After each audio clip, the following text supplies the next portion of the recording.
Magandang araw mga paps. Eto, happy Sunday sa lahat. Medyo makulimlim ang panahon. Dito ako nakatambay sa aking mga alaga. Pinakawalan ko yung dalawa kong chicken. Ayan, ginagawa ko sa aking ilalim ng pinaka-poop tray nila. Laging may buhangin. Tapos pagka umaga tinatanggal ko para hindi naman langawin. Buhangin lang, tapos tapon na replace lang. Ayan mga inakay ko. Silip nila sa amin. Pinalilipad ko sila kaso di naman lumabas. Opinion dong nila.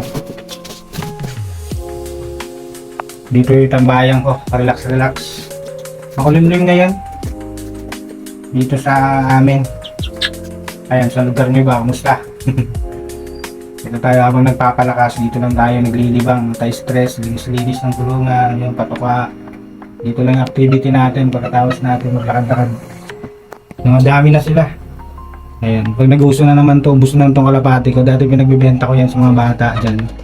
Nung nag-uso na naman yung kalapati. Dami yan.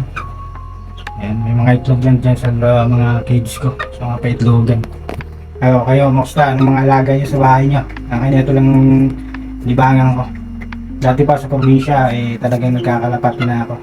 Nung tell you story short, nagsimula yung aking pagkakalapati dito nung bagong lipat kami dito sa bahay na to. Yung bintana namin, may dumapo na isang kalapating puti. Dumapo sa bintana, gabi na, hindi na siya nakalipat. Dinakma ko. Doon na nagsimula yung aming pagkakalapati. Barako yung nakuha kong lapati sa bahay. Tapos pinarisan ko na lang. Yun, tuloy-tuloy na hanggang ngayon. 5 years na akong nagkakalapati dito. Tuloy-tuloy, dumadami. Tapos ayun, binibenta ko yung mga bata. Pag gusto na bumili. Kung nakikita nila dyan na lumilipad yung mga kalapati yung tatanong. Yan, binibenta ko. Marami na rin ako nabenta. Yung ba bumabalik.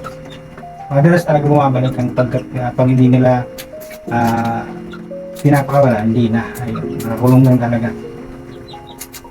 Kumusta mga paps? Nandito na aking video. Update lang tayo sa ating YouTube channel. Ingat kayo palagi and I wish you all the best. Bye-bye.